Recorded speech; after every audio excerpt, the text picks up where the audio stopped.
Welcome everyone to the Sustainable Business Council's Technology Meets Sustainability Forum this morning. I want to thank, all of our sponsors for the event, U of M School of Business, Axiom IT Solutions, Balance Tech, Cherry Creek Radio, Blackfoot Telecommunications Group, First Interstate Bank, Sun Mountain Sports, Washington Corporations, the Missoulian, Bernice's Bakery, Missoula Independent, The Loft, 10 Spoon Winery and Vineyard, and the Doubletree Hotel.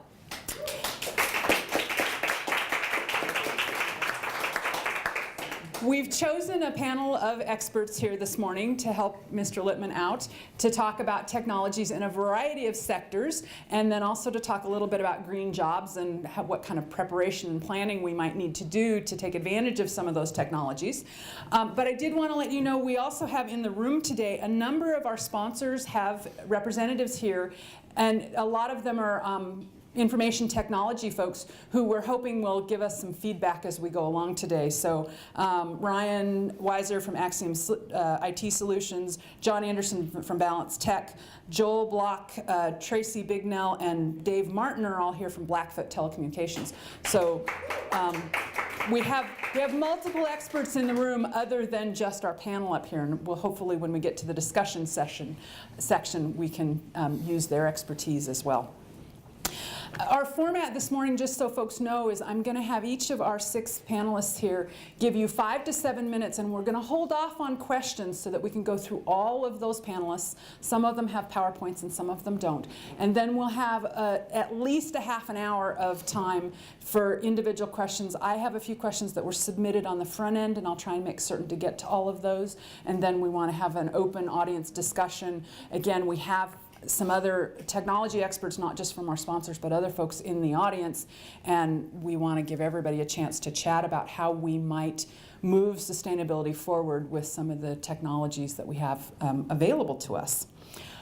We are going to start this morning with our guest speaker who spoke last night, Steve Lippman from Microsoft. He's the Director of Corporate Citizenship, is his official title there. He's been working for 15 years in environmental and corporate social responsibility areas at both companies and in non-governmental organizations.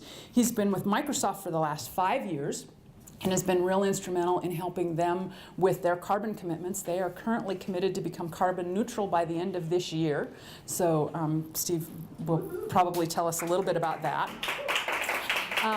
Prior to his time at Microsoft, he was the Vice President for Social Research and Advocacy at Trillium Asset Management. And he also worked for Businesses for Social Responsibility for about 4 years before that.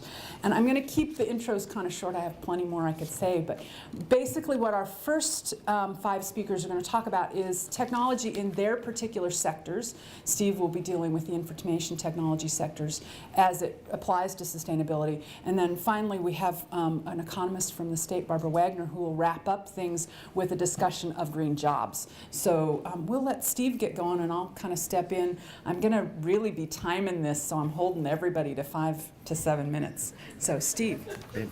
Thanks. Does it work better sit, stand? Does it matter? Up to you. All right. Oh, standing up. This is now, last night I got to see people out in the audience with some bottles of beer or cups of wine at my talk. Now I get to look at martini glasses while I'm talking. I think this is going to be a new requirement for any meeting I present in. I'm going to have just to set the tone, and just in case of emergency, people can kind of break glass.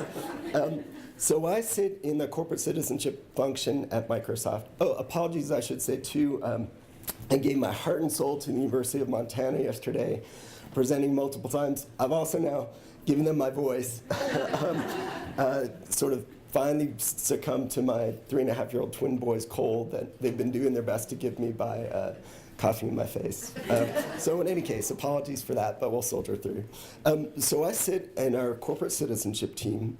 That team does a lot to try to communicate what Microsoft does on a broad range of social and environmental issues of concern to all of you and to our stakeholders, investors, customers, others. We work very closely with lots of other teams across Microsoft, including a dedicated environmental sustainability team that looks at lots of issues of our power sourcing product design. Microsoft is a very decentralized place, and there's lots of people embedded within different parts of the organization. So energy efficiency experts, embedded in the team that does our data centers, embedded in the team that's developing new operating systems or designing the next generation of the Xbox, which is, I think, a very flexible structure. It's both incredibly empowering and incredibly disempowering at the same time. Because if you can convince people to do something, there's no limit to what we can do together. By the same token, it's all about convincing. There's no sort of mandate, or very, very few mandates that they have to go along with you. So you really always have to sort of put the business case forward, or come to people with a proposal that helps advance their agenda while it advances your own agenda. So an interesting place to work. I'll talk about two very quick examples. I know at least a few people have had to suffer through this talk before. So one of the examples is a good one, so I'll use it one more time, but I'll go through it really fast. But I wanted to think this morning about another example that's new to those of you who've heard my other talks. I'll do the one that some of you have heard already.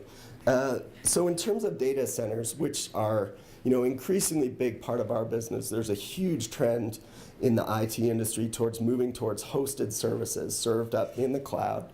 The cloud's a fancy, if you had Hotmail 12, 15 years ago, that was cloud, right? It just means that it's not on your computer, it sits somewhere else. But in any case, this real shift from selling people packages of software to selling them essentially the services of that software that sit on our computers instead of on their computers.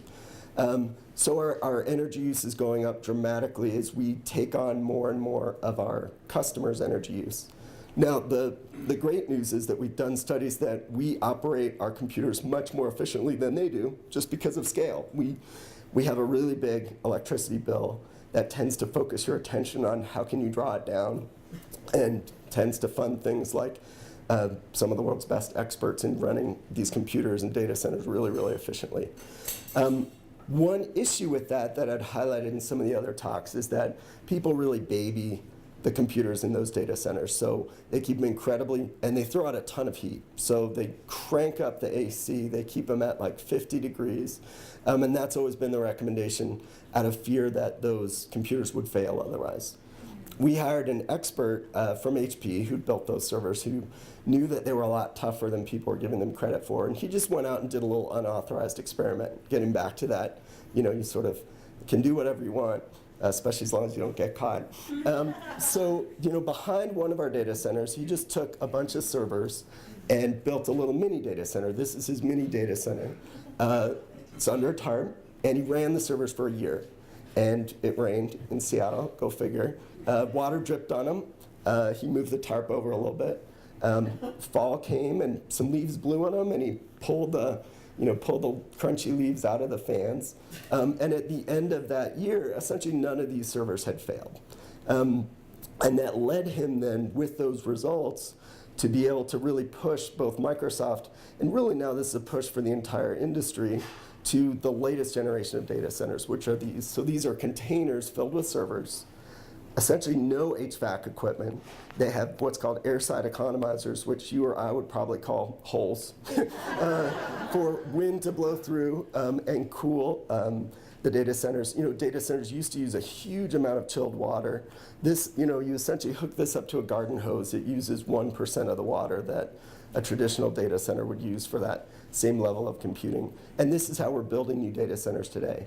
You don't even need to put a concrete building around them. You just can put them under, kind of a big shed that you might see for a cow lot or whatever else. So, tremendous business opportunity for us. We're competing for online services against Amazon, which has a really low-cost model. Google, which has an ad-supported business, so they can afford to give stuff away because they're making their money on the ads, not the service. So to be able to compete in that really cutthroat market really helps to cut our costs, but certainly then huge environmental benefits as well. And just to keep to time, maybe I'll just stick with that one. Yeah, one more minute. One more minute? All right, then I'll give a new example for those who have had to hear this one 3 or 4 times now, like poor Sue. We came out a year or two ago with something called Kinect, which is essentially kind of the next step up from Wii, right? So we had those super fun little wands that people would hold and play Nintendo, and the kids would forget to put the wrist straps on, and they'd go to throw them, and there was a lot of flat screen TVs that were destroyed. So Microsoft came up with this Xbox Kinect, which is kind of crazy science fiction. It's basically a 3D imaging camera, cheap, like $150, that can sense where you are. And so that you can, it was really designed for gaming, so that you could play a tennis game in your living room against your kid, just by going like this. And the little camera's able to sense you, it's able to sense your kid, and you can play tennis back and forth by waving your hands around, or you can play Dance Dance Revolution or that kind of stuff. What's really cool is that, as soon as it got out there, people started using it for all kinds of other things that maybe have more social benefit than playing fake tennis in your living room. Doctors started using it in hospital emergency rooms where they were performing surgery and they needed to look at the patient's records or MRI scans or other things. They can now just wave their hands and see another part of that image, where before they would have to kind of break, touch something that wasn't sterile, go scrub up again, or probably bark at some poor nurse. But there's lots of other applications where people are starting to use it to assess the health of elderly people in elder care situations, use it for sort of behavioral therapy with autistic kids. So Microsoft put out what's called an SDK, a software development kit, for academic and non-commercial uses that essentially said, okay, here's sort of the guts of this thing. Here's how you can plug in and hack it and have it do cool stuff that you want under a non-commercial license. So that's just one other example I'd throw out of where you can create technologies that may have one purpose, but think about how can they, there's much broader societal needs out there. How do you enable or empower people to use them to do other things? So, thanks.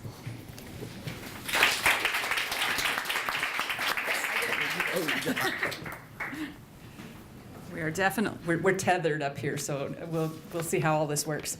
Our second guest is Beth Schenk. She is a nurse and the sustainability coordinator over at St. Pat's Hospital, and actually one of the key drivers in getting St. Pat's to have a sustainability program. She started a recycling program over there back in 1993 and has continued working on things. Now St. Pat's is nationally known in the healthcare industry for their sustainability efforts over there. And they've gotten some national awards, etc.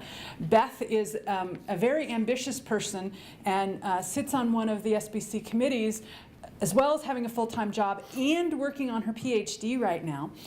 She currently holds a BA in botany and a BS in nursing, and a master's in healthcare innovation. And she's also now working on a master's or a PhD in nursing from the Washington State University. Amazing person who's always there for us when we need. So I'm going to pass the mic over to Beth and let her tell you a little bit about healthcare. Thank you, Sue. And nice to see you all. I'm going to sit. Can you hear me and see me okay? Okay. Well, healthcare and sustainability don't usually go together. When we think about healthcare and the gigantic footprint it makes, it's an interesting way to think about it and a way to work with it. I also want to expand a little bit the idea of technology, and this was an interesting question to me. Where does sustainability and technology meet? I think right now we think of technology as information technology, and Microsoft is certainly the most giant player in the world about information technology, probably. But when we think about technology from its roots, it's more about skill and craft and how we do things. And I think in healthcare, I'm thinking of it in that way as well. What are our systems? How do we organize things? How do we approach things? Because all of these are key to whether or not we can do it in a sustainable way. Now, having said that, healthcare is incredibly dependent on information technology and other technologies that have to do with machines, computers, and electronics. Healthcare is 17 to 18% of the GDP right now in the U.S. A few years ago, that was expected to be 20% by 2015. Now, that's already starting to ebb off, and I think partly that's because of the recession and partly because, maybe, of healthcare reform. So hopefully that's going to continue to be not such a fast grower, but it's a gigantic piece of our economy and of our workforce. It's 11%, I think, of employed people in the U.S. work in healthcare. It's probably the biggest employer here in Missoula. When you add up all the healthcare aspects, it's probably the biggest employer in Missoula. Hospitals themselves, well, healthcare as a sector is the second highest user of energy in the service sector. So it's a ton of energy. It's second to food. And most of that energy is fossil fuel based, and so therefore it's a significant contributor to greenhouse gases. About 8% of greenhouse gases come from healthcare. Hospitals themselves are 2 to 3 times as energy intensive as regular office buildings, and that's because of all the equipment in part. It's also because we are open 24/7. And it's also because we have outrageous HVAC needs, so ventilation for infection control. Those are regulated. There's a tremendously rapid adoption of new technologies. Healthcare is the first to get everything. And as soon as the new model comes out, we need it. And so that ranges from the robots in surgery to the way we talk to each other on our neck-hanging devices, to digital x-rays, smart pumps, robots, et cetera. And just what we have gone through right now at St. Pat's is a massive transformation to a new electronic medical record. Those of you in Missoula might know about that. Just a tremendous overhaul that just happened on January 19th. So we're still reeling from it. And it was, thousands of new hardware pieces and all new software. It really changed our processes. So I think of sustainability in healthcare in 3 big categories: 4 really: energy, waste, toxic chemicals, and people. And so waste is also a huge one that is very technology driven and dependent. In our system, we're part of Providence Health, which is a 4th largest system in the nation. Actually, it's 33 hospitals, 70,000 employees in 5 states. We purchase about $1 billion of stuff a year. It's amazing, just through purchasing. And other large systems do too. Kaiser is a little bit more, and it's just an amazing amount of stuff. And all that stuff brings a lot of disposable everything. A lot of what we use is disposable, and then a tremendous amount of packaging that comes with it. I'm quite sure there are technological solutions to some of that. And I don't mean computer-driven, but certainly the way we organize things, the way we order, the way we transport, the way we track. A lot of stuff to be done there. Also, I just want to point out the paper use continues to be giant, and ironically, with our transition to EPIC this year, we're expected to double our paper use. We hope it's going to go down after that. That's what we're told to expect, really a big spike, and then to train off. I mentioned chemicals as well. There's a high risk for infection in healthcare. We do use more chemicals than you would need to in your home, but this is an issue. It's a high exposure rate to staff, including nurses, and I'm concerned about that. We use durable finishes, of course, in high-use areas. One thing I'm just going to mention, because it's not well understood, is that in terms of greenhouse gases, a hidden source in healthcare is anesthesia gases. So anesthesia gases can be up to 3,600 times as potent as CO2. Isn't that a shocking number? 3,600 times. And others are not as more potent. For instance, nitrous oxide is used frequently. It's only about 20 times as potent as CO2, but it has a half-life of about 100 years. So whatever we put out there really is going straight into the atmosphere. It's really an interesting thing that we're not dealing with at all in this country, or hardly in any country. I went to an interesting talk in Canada. There's a device that we can collect it, but they are distilling it for resale. It's not approved yet by their FDA, which has a different name, and it's not available here yet. But that will be coming. That's an emergent technology in that area. So, how am I doing? Another minute. Okay. So those are just the problems. I haven't gotten to solutions yet. So energy, basically conservation, there's so much capacity for conservation. I read an interesting study from the Lawrence Livermore Lab that says that 54% of our energy is wasted. So that's from creation, transmission, to end use. Now that's a shocking number to me, if we're really causing this much harm because of that much waste. So wherever we can conserve, and that's the first and easiest thing to do, and it's not always so easy, especially in hospitals.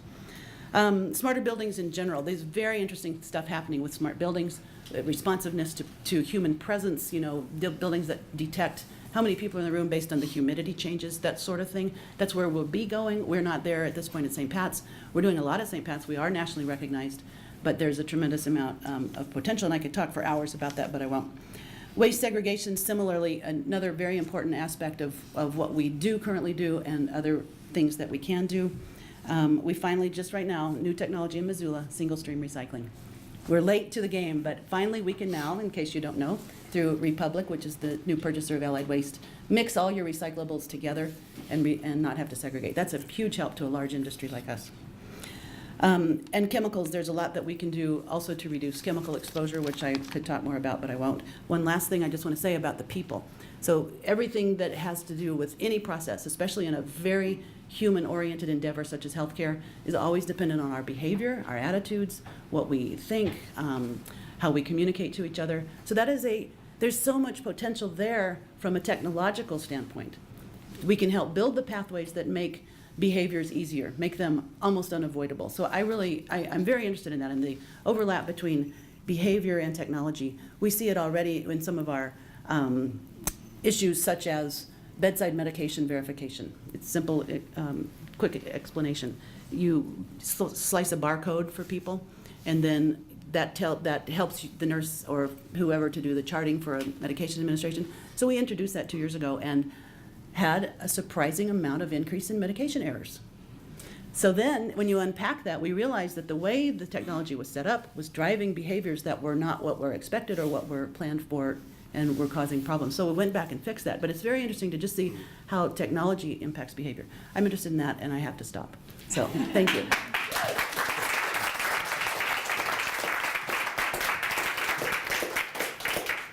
We set up some really challenging time frames here. I'm asking them to describe their whole industry in 7 minutes and all the technology related to it.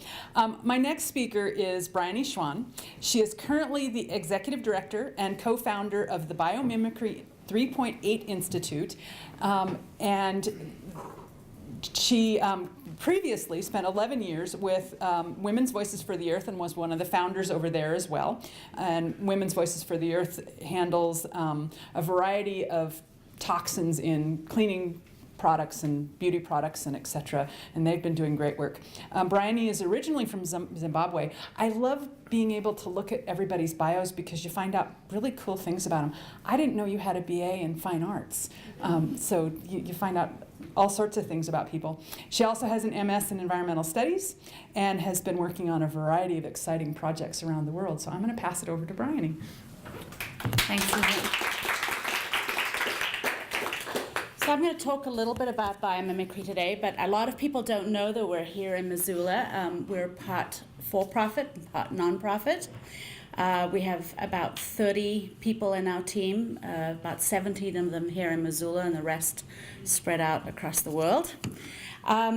So what is biomimicry? I'm assuming that probably most of you know, but it's innovation inspired by nature.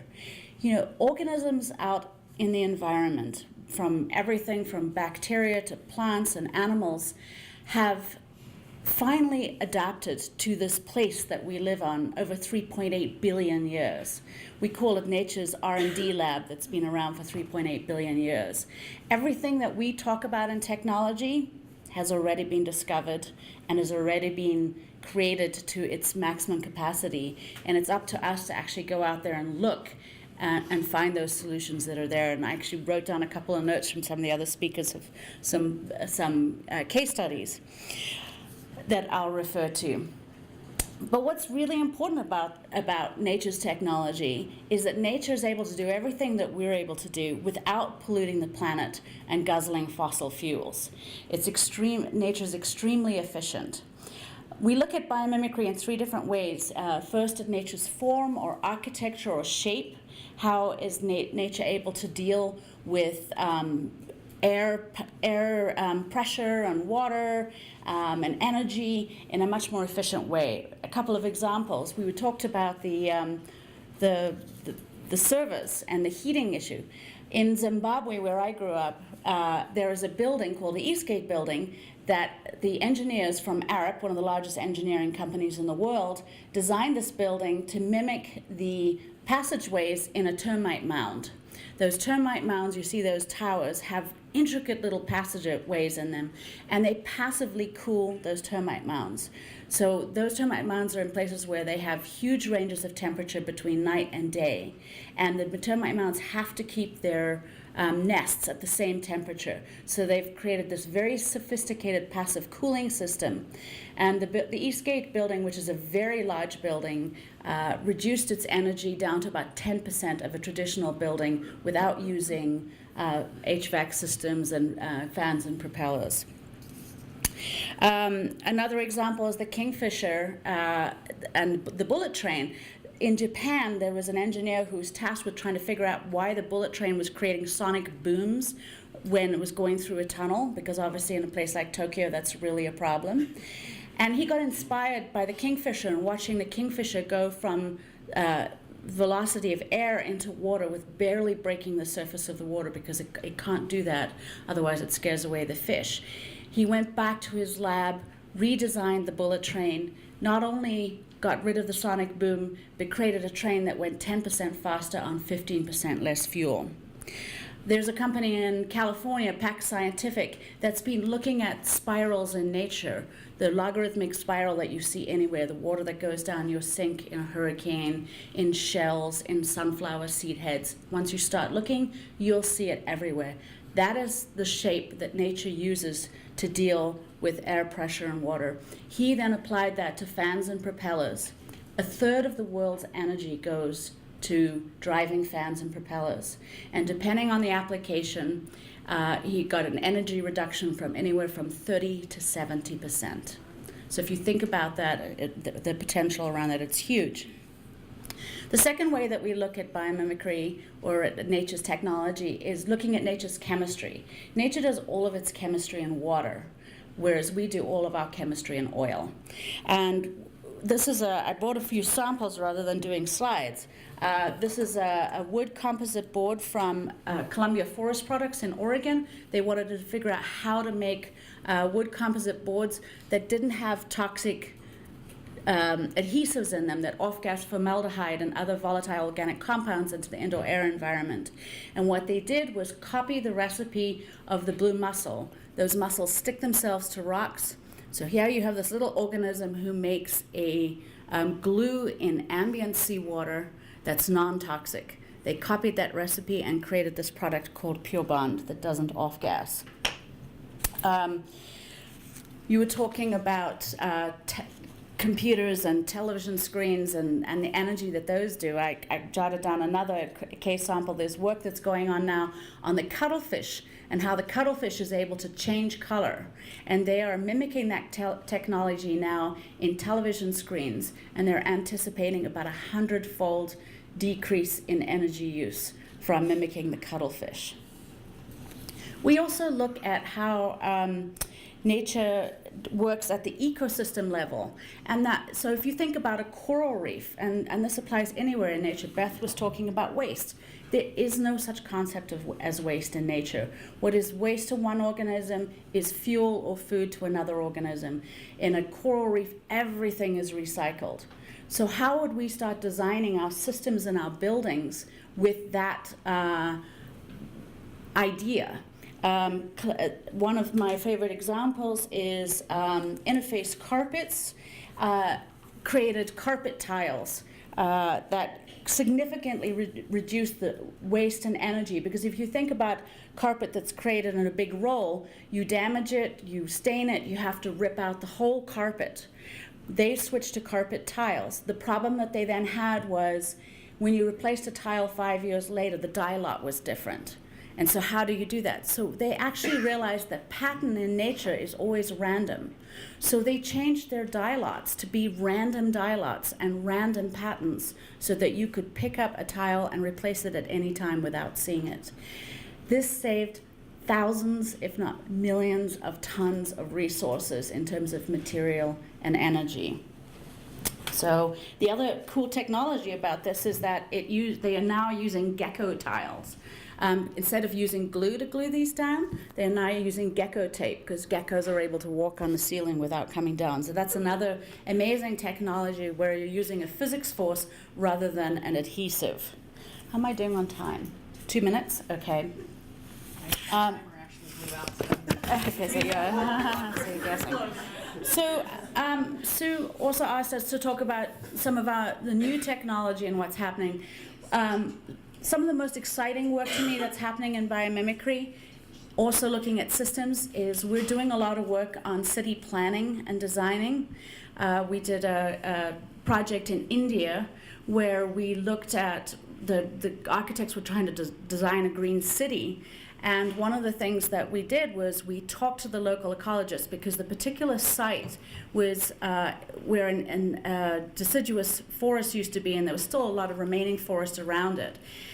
And what we discovered, because it was an area of where the monsoons were, so you get tons of water in a very short space of time, and then it's really dry the rest of the year. And so all the greenies came along and thought, well, this is great. What we'll do is capture all that water, and we'll be able to use it for the rest of the year. But what we discovered by looking and talking to the local ecologists was that about 30% of the water that happened during the monsoons, because of the deciduous canopy, went back into the atmosphere and moved inland. And the entire agricultural system inland was dependent upon that moisture. So had we designed a system that captured all of the water, we would have changed the interior land ecosystem. So it's this kind of systems thinking that we are now applying to some of our city design. And I'll just finish with one example that I think is really exciting, and that's moving into the world of materials. When you think about ceramics, we make all of our ceramics using high heat and a lot of chemicals. Here's an organism, the abalone, who makes a ceramic that's harder than any ceramic we have ever been able to make, and frankly, more beautiful in many ways. And again, this organism makes the ceramic in ambient seawater, no high pressure, no temperatures. And there's a tremendous amount of work looking at these materials, and that's very important because we're moving into the 3D printing revolution, or on-demand manufacturing. So almost everything that we see made will eventually be able to be printed. And let me tell you, this future is not very far away. So the question is, are we going to be making all of this stuff with toxic resins like PVC? Or we're going to start looking at how nature makes material and making it with abundantly available raw materials that are benign and don't require a lot of energy. So thank you.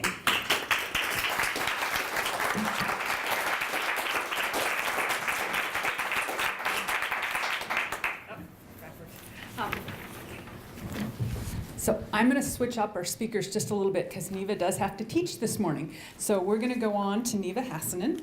She is a professor at the University of Montana Environmental Studies Department. Her specialty is agriculture and sustainable agriculture in particular. So we're going to I'm going to keep it really short. We're going to let Neve go ahead and tell us about, and she promised me she'd do something a little different, not quite so much in technology, but the things we need to think about in systems, and Bryony sort of led into that, because that's real big in agriculture, is how the systems are going to be set up, and that'll make a big difference for sustainability. So I'll let you figure out where you want to stand. I think I'll copy Bryony's lead and sit here.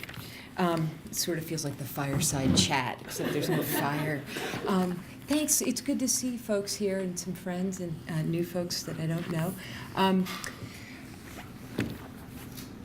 I think that agriculture is different than many of the other kind of systems we're talking about here today, because it is a way in which humans necessarily interact with the natural world through their practices. So it's really about that direct relationship, and it's a necessary one, right? We all need to eat. It's a basic human need. If you look at the history of agricultural development in the United States over the last 150 years, science and technology has largely been deployed to increase production. That has been the primary goal of our technological development.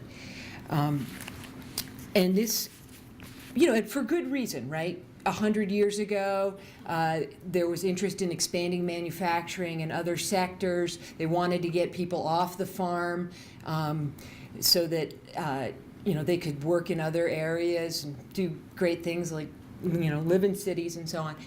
But and so the way to do that was to increase production, produce more food per person that was working the land, and so that would require fewer people. That required much more technology, and in turn that required much more capital to farm. So we've replaced many activities that were once done on farms with technology purchased from off farms. So machinery, synthetic fertilizers, which are largely made from natural gas, and a lot of it, and also expanding the size of particular farms, individual farms, so that you could farm more land with more technology. So the main focus, whether it be seed development, machinery, pesticides, the main focus has been increasing production, and that's been very successful, right? We produce more food today in the world than would be necessary to feed all the people on the planet right now. Doesn't mean they get it. About 1 billion people in the world of the 7 billion, are go hungry. And so the miracle of food production has not meant that everyone gets to eat. But there are certainly benefits. It worked really well to get people off the farm in terms of using this strategy. In 1945, about 45% of the population was still in agriculture. Now it's 2%. There are more people in prison than in agriculture today in the United States. So it's had its benefits. It also has tremendous costs. Globally, 1/3 of the greenhouse gas emissions come from our food and agricultural system. It's not just production agriculture, right? The whole system, according to the IPCC.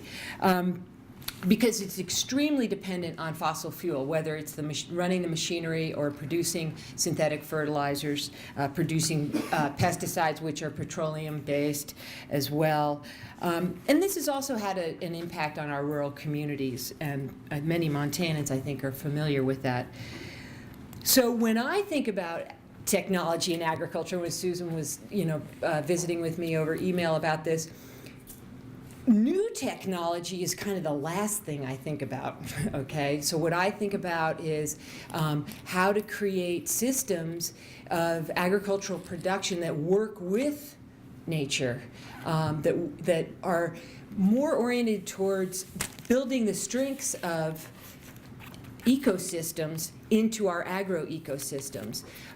So Bryony said, for instance, there's no such thing as waste in nature. And so how can that be done in agriculture today, right? We have massive feedlots because we move corn from one part of the country to another to feed cattle, intensive feedlots, and it works. It produces a lot of food and fairly cheaply, and yet it also produces a massive amount of waste. So by disconnecting livestock from field production, we have really created some problems there. So in general, sustainable agriculture is in part about how do we replace off-farm inputs with on-farm inputs. How do we build the soil through organic matter, through cover cropping? In turn, that builds the health of the plant, making it more resistant to pests, right? Creating habitats that are attractive to beneficial organisms, and providing fertility. These kinds of systems that are really, let me just say that the original idea of organic agriculture was not about all the standards and stuff we have today, which, we could discuss, but it's really about holism. It's about building the soil as the base of agriculture, and that not only is good for production, but it also minimizes the nutrient losses off of farms, and so reducing pollution as well. There are a number of innovations that I can think of that have really facilitated sustainable agriculture. So give you one example, in pest management, in the apple orchards in the Northwest, the codling moth has always been a real problem, right? That's the proverbial worm in the apple. What's worse than finding a worm in your apple? Finding half a worm, right? That's the codling moth, and its larva goes into the apple, and so their conventional apple orchards are spraying like 4 or 5 times a season of glutathione, which is an organophosphate, a nerve toxin, to control the codling moth. It's very expensive for the farmer. They don't necessarily want to do it, but it's become necessary in these large monocultures. So, a great innovation is a pheromone disruptor, which basically they take these little tags and they attach them to trees throughout the orchard, and it's got the pheromone, the sex pheromone of the codling moth on it, and it makes everybody crazy and they don't figure out how to mate. And nobody cares about the sex pheromone of the codling moth except the codling moth, right? So it doesn't affect non-target pests. And so it's an innovation that's fantastic, right? We can go in that direction. What's happened over the last 150 years is the research trajectory in the United States and exported around the world has been towards technology that will increase production, not work with nature to address our problems.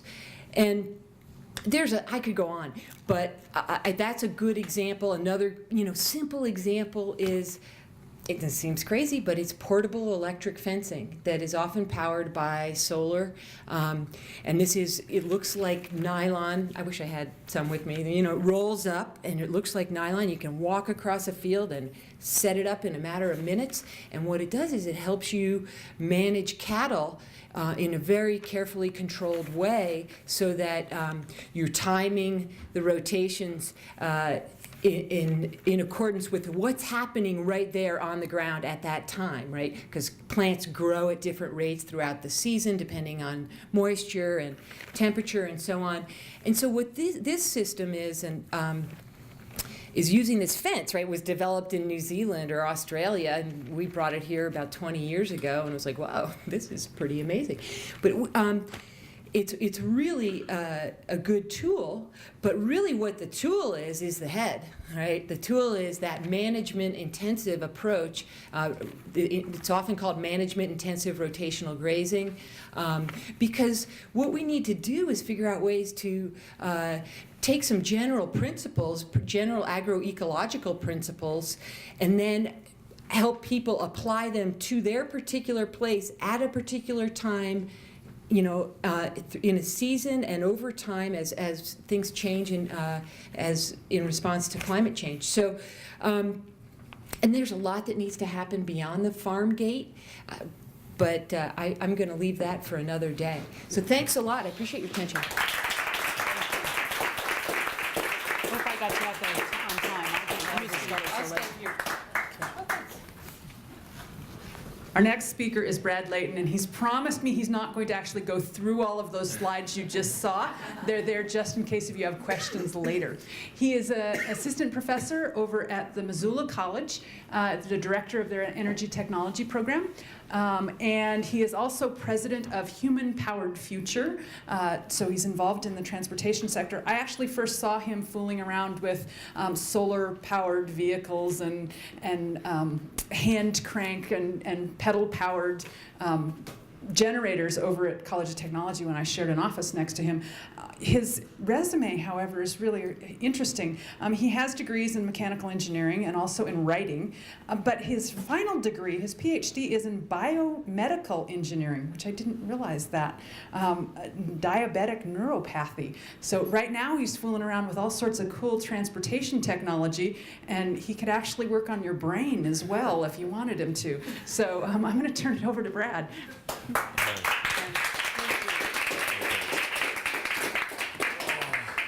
Oops. I think I just turned the projector off. Oh, no, there it is. Okay. Good morning, Missoula. Great to be here. Thanks, Sue, for having me. So fantastic to be in this venue. And meeting a lot of people who I'm looking forward to speaking with some more. So I might try to go through all my slides. I'm just going to go through them quickly. There's a lot of kind of ideas, and I've realized there's a lot of neat overlaps both in biomedical engineering, biomimicry, information theory, entropy, and even waste. So let's see what we can do. So this is a slide that I frequently give when I first give a talk, saying that, really until you can measure something, you really don't know what you're talking about. That's was given to us by Lord Kelvin, who was around when the second law of thermodynamics was invented about 150 years ago. Love to talk about that more later. Next slide.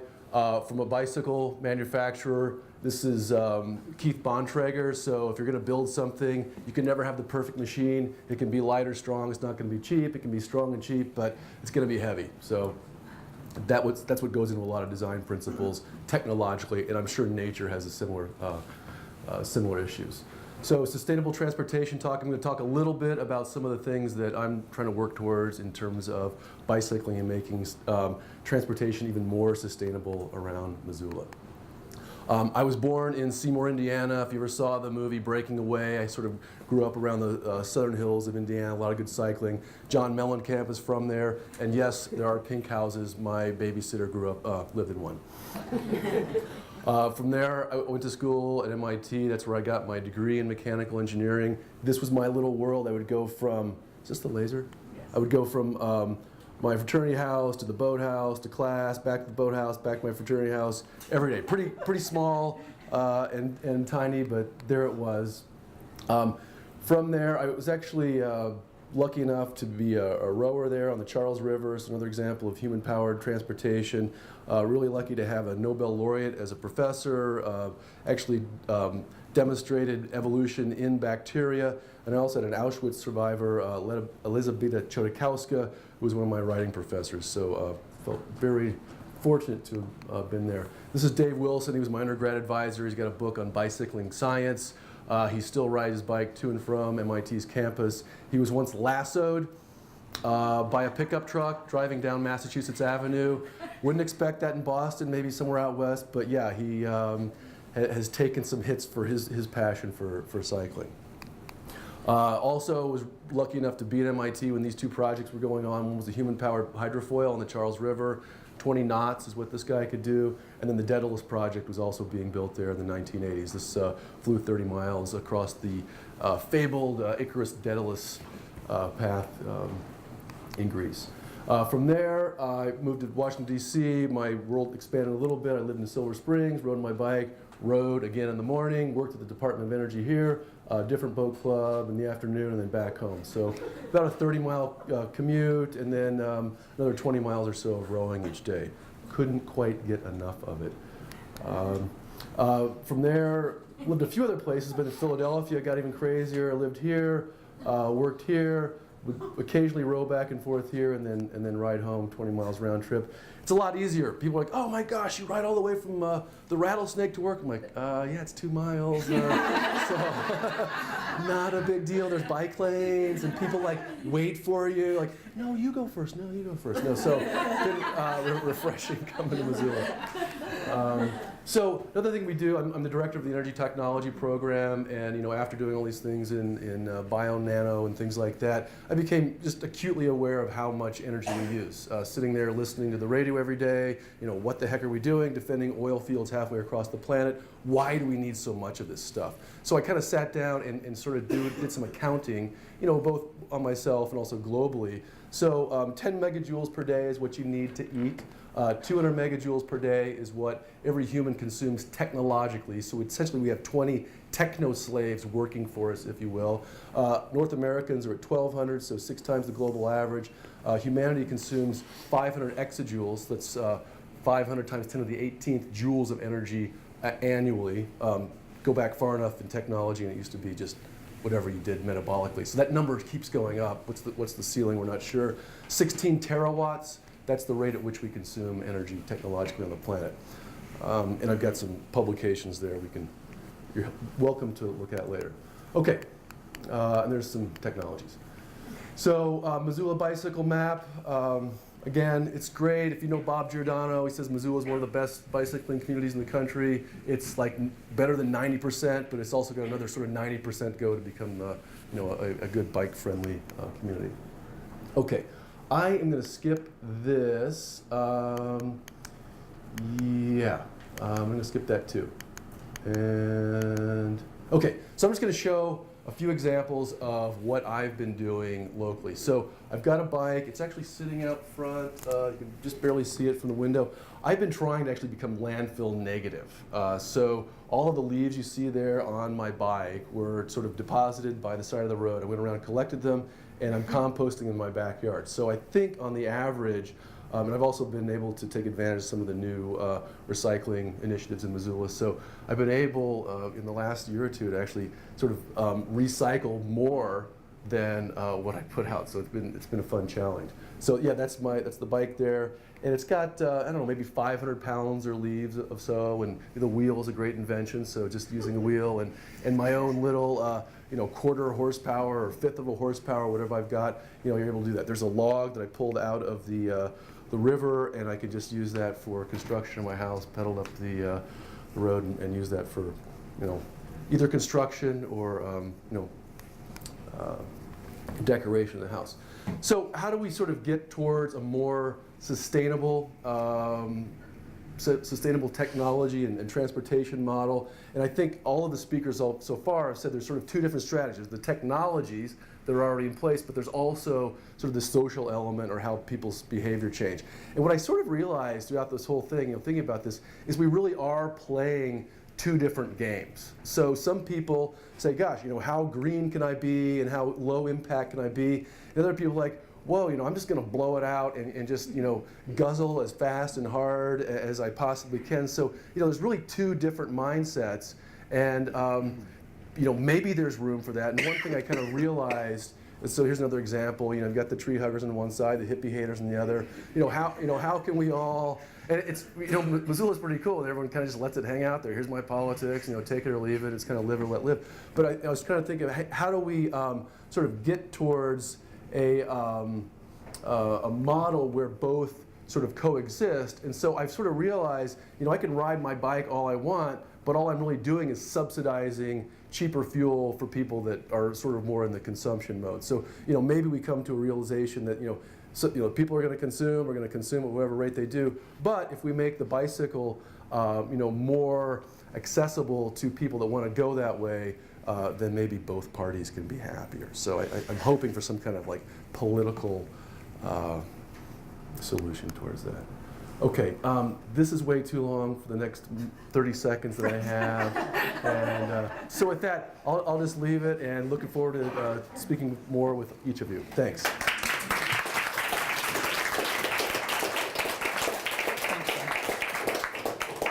Our final speaker today is Barbara Wagner. She is the senior economist, or a senior economist, with the state of Montana. She's been with the state for almost 7 years now. And she's focused on Montana economy and labor markets, and has done some work in green jobs. So we actually brought her here today to talk about how we take all this technology and actually teach people to use it, and how we use it, etc. Thank you. All right. Oh, look, there's so many more people than I see over there in my corner. I think that, where's that little clicker? Thank you. And I put it in, hopefully I put it in my Oh, format. okay, It may that's not be in your okay. format. Where Sorry. it works for me. Actually, I think Brad gave me the best introduction in his first slide by saying, your quote by Lord Kelvin, was it, of, if we don't know if we're making progress, if we can't count it by numbers. And so I guess I'm kind of here on a micro view. We can't see if we're making progress in this area if we don't know how many green jobs and sustainable jobs that we have in Montana at the time. According to the National Bureau of Labor Statistics, they recently did a survey on green jobs, and they found that Montana has about 14,500 green jobs, about 3.5% of our jobs in the state. And you can see that there's some the percentages in each of those industries there. Now, they came up with those numbers last year. But 2 years ago in 2010, Montana did a research project on green jobs. Montana was the lead state. And we found that Montana had a little higher percentage of green jobs, 4.5% over, although the 3.5 that the BLS found was what we found for the whole consortium. We worked together with all those states to do that. So what's the difference between those two? The BLS does actually have, did exclude some industries from counting green jobs if they didn't produce a green job and service. We did not do that. Now there's a lot of, the question with green jobs is a lot of people, what do you think a green job is? It's a very relational thing and subjective question of what is green and not green. For example, in our research was primarily designed to make sure that our workforce was appropriately trained for green jobs. So, you know, we included oil and gas, which a lot of people would definitely have problems with us considering an oil and gas job as a green job. But there are environmental engineers within the industry that ensure that their business adheres to environmental standards, and they need to have training and knowledge about being an environmental engineer. So that was our point in including those industries, and also I think that we were able to capture some of the other really unique things going on. For example, nationally, they found that healthcare is not a green industry, but I think as we heard from what Beth was talking about earlier today, there's a lot of initiatives that can be done to reduce the impact in healthcare, and we wanted to capture those. So that was kind of our thought process on being very inclusive on that, and why our numbers were slightly higher. So we first asked businesses whether or not they produced a green product and service, and we found that overall about 20% of businesses in Montana considered themselves to be producing green jobs or producing a green product, and this is how they were laid out. And a lot of them were in agriculture, and also in energy efficiency and conservation. A lot of construction firms had products that they were, you know, replacing windows, etc. So then although 20% of Montana firms consider themselves to be producing some type of green product, it really is only about 4% of jobs that we're hitting. These jobs lie, and it's sorry that this is kind of doesn't show up very well in this lighting, but most of those are in the construction industry, which is this piece of the pie right here. Manufacturing, which in Montana is wood products manufacturing, and we had a lot of timber companies claim that they were doing green products and services, particularly because they were doing some forestry. So again, it's a subjective definition of what green is. They felt that they were making efforts to be more green and producing those services. So professional and technical services over there, and I'm not sure if we even have, healthcare didn't really quite make it. There's not a great amount of jobs in green for healthcare. Yet, I agree. The growth rate for green jobs is slightly faster than all jobs, but it's not necessarily because they're green. It's about the types of jobs that they were just in industries that are more fast growing. One thing that I found very interesting was that the size of the business matters in the amount of green jobs they have. So just first looked at this chart over on this side. Large businesses with 50 or over employees, very few of their employees were green, about 2% of their employees. Small businesses tend to be the green businesses, and they had a high percentage. And that's actually, I think, partially because the green is a developing industry, and you have some small businesses that are meeting niche markets, and those tend to be smaller overall. But when you know, of course, big businesses with 50 or more employees, well, they have more employees, they're bigger. So when you look at how the number of employees, most green employees are in the big businesses just simply because they have a lot of businesses, even though that's only 2% of the workforce. So, and most green workers don't spend all day involved in green activities. Most of them just spend a very small portion of their time, and that kind of makes sense for, I think, all of us who are probably engaged in positions that, you know, for during the time I was doing research on green jobs, but that's not all of my job. You know, you have other duties as well. So there's about 25% of green workers said that they did spend 100% of the time, but most of them fall in this category. But one thing that we also wanted to talk about is that, you know, there is these industries that are fully green and producing green jobs and services. There's also jobs that are sustainability managers and making their own business more green. But overall, I think all of us are moving to being a more environmentally friendly practices, including some things just like recycling, improving building insulation. So we also asked about these activities, and we found that over 85% of Montana businesses are in some way making their business more environmentally friendly, even if it's just within their practices and their daily lives, which I think is a, you know, like Steve said the other day, it's great to end on a good note, so that's nice to hear. We also asked about why they did these things. And it's, you know, economists talk about incentives a lot.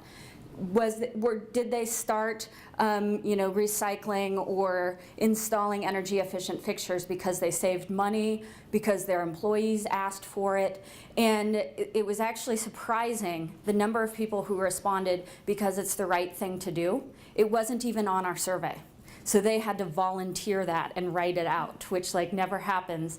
And there was a significant portion of people who responded that way. So even though economists like to make it all about money, there is still a lot of people that are out there doing it as because they think it's the right thing to do. And it is an issue of marketing, like you said. There's a bit of a divide, and you need to be able to convince those that are on the hippie haters, I think it was the term. The hippie haters need to be convinced by saying this is going to be economic benefits for us. And then there's others who can convince because it's the right thing to do. And I think that makes a very interesting marketing strategy. So just to summarize, although only 18% of businesses report producing a green product, we do have a fair amount of businesses that are, you know, increasing the level of their business activities that are green. And we think the heading of this slide, which isn't there anymore, that's okay, does say, you know, we think this trend is going to continue on its own. And this is actually something, you know, I don't live in Missoula, I'm in Helena, so you get more exposure to the hippie haters who are like, why are you studying green jobs anyway, right? And, but the reasons why we think this is an important part of the economy is because we're going to continue to have increased demand for our natural resources and our energy, and that's going to drive up prices. And also consumers are going to continue to value green products and ecological services. And both of those are going to end up increasing the costs for our environmental services. And that means that businesses are going to continue to look for ways to reduce their energy simply because of, even though, you know, it's not an issue of hippie haters, it's an issue of let's make this a good bottom line decision. And I think that that's an important thing to recognize.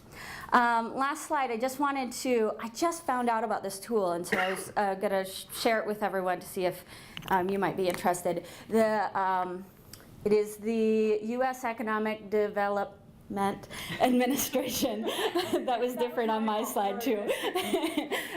So it's this bottom line tool, and it compares both your environmental impacts, your social impacts, and your financial impacts all in one tool. I did go through it, and it does take a kind of a long time to fill in all of the blanks. But you know, if you're looking for a way to compare projects in measurable amount, and I thought this was really great because it does, you know, there's always issues of how you measure the economic and social benefits, but at least this is one thing that everybody can access and have information on. So that's it.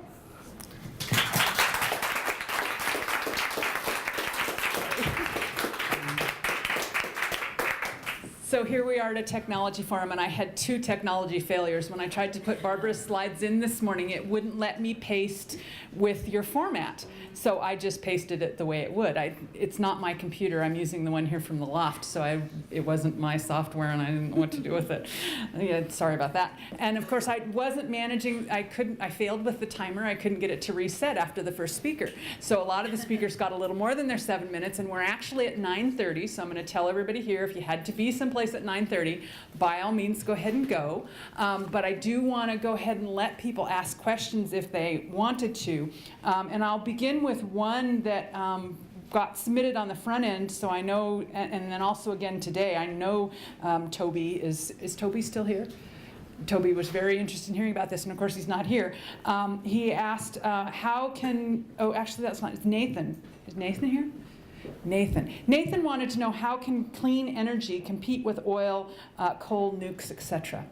Do either any of my panelists or anybody in the audience want to attack that? I certainly can't give the final answer. I'm very concerned about this question, but one thing that, from my perspective, needs to be more amplified is the health impacts. So I think in terms of economic incentives and whatnot, those are very complex. We have to get there as well. But something that's forgotten and not taken seriously is the health impacts, particularly of coal and all fossil fuels. And so, may I just say about this right quick? We're at St. Pat's, we have a conference called Turning the Tide, and ours this year is focusing on the health impacts of climate change. And so in the morning we'll be talking about that, and in the afternoon we're talking about why it's so hard to talk about climate change. So it's this issue of the hippie haters and the sides and the way we get. So I'd like to at least see that more amplified, because that gets people where they care about it a little bit, I think. It's not the full answer, but it's a part answer. So I'm going to pass these out. Anybody else? Anybody else want to address that question about how we get to clean energy? You know, one hopeful note is sort of how China is now looking at environmental issues, and there's been a spike over this year in air quality problems in Beijing. The Beijing Air Quality Authority was essentially putting out sort of fake reports on the air quality. The U.S. Embassy started putting out in a pretty provocative way, you know, what we would say is probably the real readings. It's like a 100-point scale, and the readings they were putting out were 150, 153, because it was that bad. You literally couldn't see across the street. So we just had a colleague from China come in, but there's been a tremendous loosening of government oversight of environmental NGOs and others in China, some really dramatic local things. And so really now, you know, it's the Chinese people themselves, as opposed to sort of, you know, well-meaning folks, you know, in Seattle or Missoula or others sort of working on their behalf, but people are increasingly empowered there to do activism, and there's some really interesting things going on. So some signs of hope and progress there, I think, as things have sort of hit bottom and people realize, hey, they're, you know, we need to develop in a different way. I'll just say to add on to what Beth was saying, you know, she's talking about full cost accounting.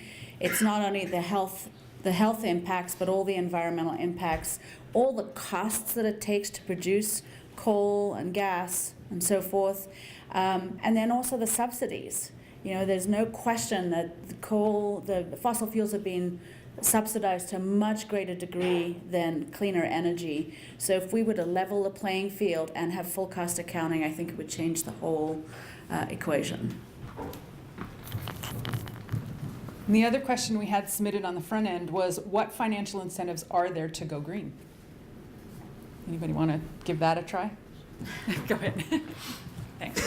What's interesting with biomimicry is what we've found most of the time when we're applying some of these technologies is that almost always they save considerable amounts of money, because it costs a lot of money to produce things that use a lot of material and use a lot of energy. So there's tremendous incentive to go green if you, again, use full cost accounting and really think about every single cost that goes in and the cost for dealing with waste and so on.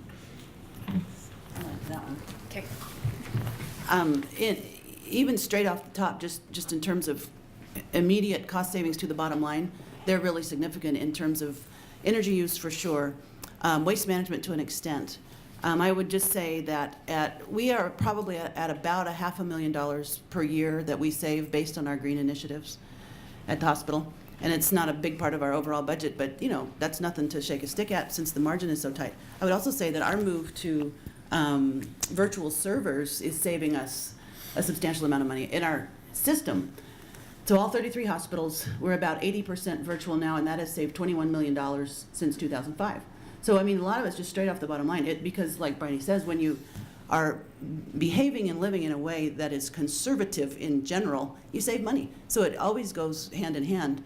That's sometimes missed because people look only at the front-end costs and not the cost savings over time. But I think it pencils out very frequently, and once you add the health benefits to it, it adds to it. Anybody else want to attack that one? I'll talk a little bit. Economists love to talk about incentives. I think that, what is the incentive to move green? And I think that there are incentives, and that saving costs is definitely the issue.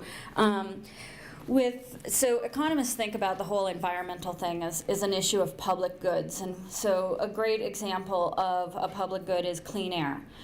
There is no way for us to box up a 1 cubic foot of air and market it and sell it.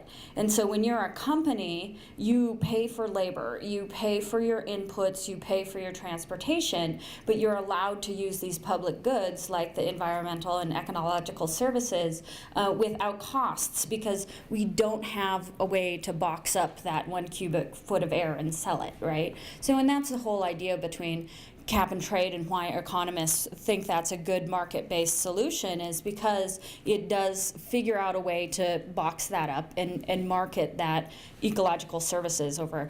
And that, but it's not just about creating incentives, it's also making sure that the decision maker is the one that faces the incentives. And something that Steve talked about yesterday with the servers, I don't know if you mentioned it today, but you did mention it last night, that the people who sell the servers say their financial incentive is to make sure that their warranties are not broken. So they over-recommend to treat these servers like little babies and keep them super cold and things like that. Because their incentive, financial incentive, has nothing to do with the amount of power that the company pays. And so if you can transform that incentives into a company's incentive who's making the decision of which servers to buy, then that's how you can reduce the energy consumption there and figure out a way to buy a more sturdy server. So. Just one thing that You certainly can. and this kind of touches on what a couple speakers said about how decisions get made. And it might be counter to what you'd expect. But I think it is interesting. I think we, sort of in this environmental sustainability advocacy community sort of feel like, oh, you have to have the airtight business case. And if you make the airtight business case, to sort of hard-hearted business people, that's the way you'll break through. And I think it's very mixed, actually, and I think it's interesting, and we sometimes do ourselves a disadvantage. And that there are business people are just people too, and are thinking about stuff other than money, thinking about their legacy, thinking about what their organization's all about, or what their family business they inherited from their grandfathers about, or what their grandkids are going to do. And so I think that there's times when we sort of add up dollar figures and we say, hey, here's something where you could change the light bulbs and it would pay back for itself in 18 months, so we should do it. And the reaction is kind of like yawn, right? Like that's kind of a boring decision. Whatever, 18 months, sure, I guess it makes money, but they're thinking about kind of new markets, new businesses, legacy. And in a way, I think sometimes going in to ask the sort of big impact question, what do we believe? What do we stand for? What are we about? What are the people who work for us about and expect? And oh, by the way, you know what? We can meet those expectations in a way that will pay back for itself in 18 months, or will generate this savings that we could then plow into other things.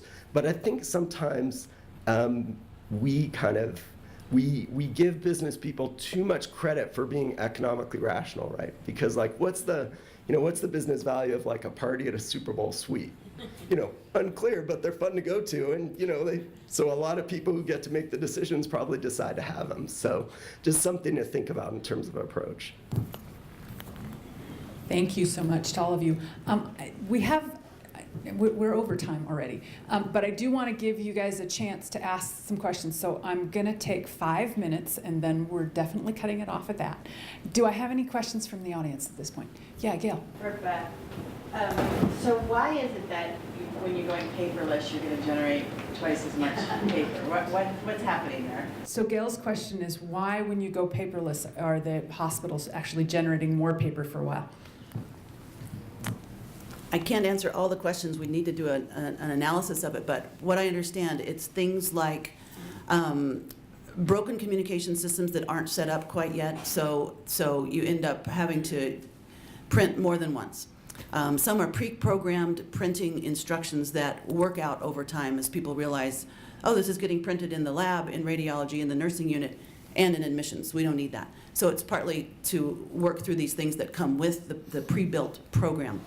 I think also it's insecurity about information, so people are saying, well, I'm not used to this, I don't know if I can find it, I'm going to print it. It's also that the printers are not pre-programmed to do duplex printing, and some of the systems in the new system don't allow that, they're not conducive to that. So I think it's all of those things that are because of flaws in rollout, essentially. However, I would say that I've asked, for instance, this company, whose name I won't mention, though it's a very fine company, I've asked that they help hospitals make it a priority to reduce paper in the first year. Nobody's paying attention to it. Nobody's driven to do it. No one's incentivized. There's no award systems for it. There's no goals for it. So, for instance, we're in part of a group that works with several manufacturers. For instance, DEHP, that's a chemical in IV tubing. So they work with hospitals to decrease that. They give awards for it. That's a simple incentive. So I would like this company to do that for paper. I think it's happening too fast, basically, around the country. And so no one's really on top of it very well. But the more it happens, the more that will change, I hope. Any other questions from the audience? Yeah, Rebecca. So incentive seems to be the word of the hour here, and so being a board member of the SBC, we're always trying to innovate how we can incentivize the public to come to our events and use us as a resource. From your purchase, I would like to hear from all of the speakers who still remain. What sort of incentive award would you suggest that we instate for the business community in Missoula? Thank you. So Rebecca would like to know what sort of incentive we can instate in Missoula for the business community, what sort of incentive an SBC could instate. So. Well, I really like the fact that Beth brought up awards because I've been working with a bunch of green architects and green engineers, and when you start to find the problems in the system, like Beth was just talking about, one of the big things, for example, there is building codes. So there are a lot of amazing technologies out there that can be applied to buildings that save energy, but the codes won't allow the use. And the problem is you have engineers and technical people that work for cities or counties or government. There's no incentive for them to be cutting edge and try something new. They're actually making themselves vulnerable because they put themselves at risk by trying new technologies. So we talked about creating a national incentive or awards thing for city and government engineers who actually have applied these new technologies and reduced energies. It seems to me that human beings like to be rewarded and recognized for their work. So I would encourage you to create some kind of award system for Missoula businesses that do a variety of things. Anybody else want to try that? Brad? Shoot. So I don't know, I think riding your bike is an award in itself, so that's pretty simple. Just go and do it. And then also getting back to the economics, though, there's a new position at the university that Brian Kearns is taking. He's the full-time energy auditor, and this is an economic model that's been working for a lot of companies where basically they come in and say, okay, what are you spending right now? We're going to save you money, and so you end up making back personally whatever money you save the company. So that's also just money already sitting there to work. So pretty simple economics, both those examples. I think that's similar to percentage contracting or You could production call that, yeah. contracting, yeah, okay. I would just say a little bit about healthcare awards. There are a number of them, and there's one group, Practice Green Health, which has several tiers of awards, and we have won the highest tier of that for a number of years. But it is a tough bar. I mean, it takes me probably 80 hours or so to fill out. That's after all the work through the year, just to be able to present it. So it covers so many aspects that, one, it's off-putting. So people who haven't done it, it's too much work. They don't have the resources. They can't really get to it. However, it's also really important to them because that's how they collect data. So they benchmark us nationally based on that input that these hospitals give, and there's about 400 hospitals that participate. So I say this thinking it's an incredibly valuable award. So there are people who are really gunning for it. And so that gives it a certain value or cachet. On the other hand, it is onerous.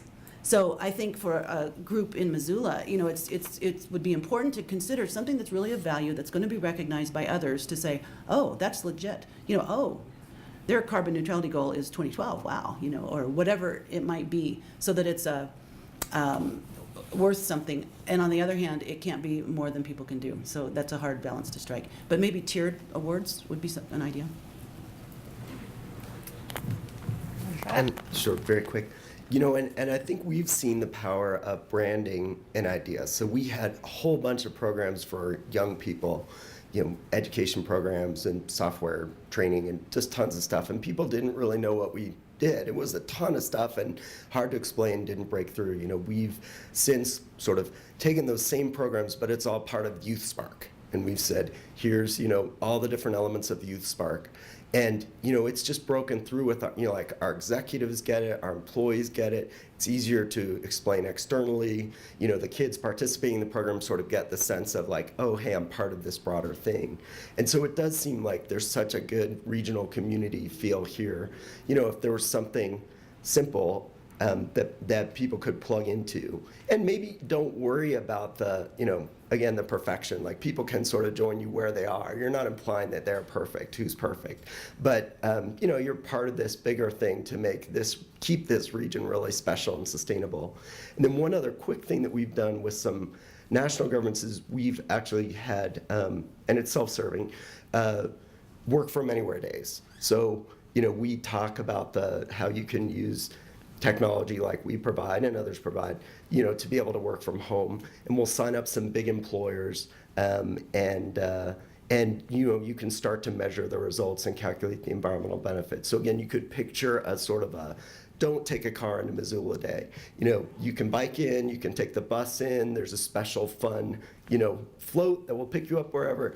But again, something that's pretty easy, for people to rally around and then build momentum from there. Thank you all. Please join me in giving a round of applause to our speakers.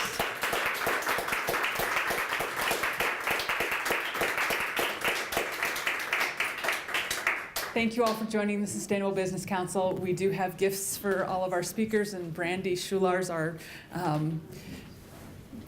board chair, is going to bring them up and pass them around. I do want to remind you guys all that we have our next event is here at the Loft on April 17th.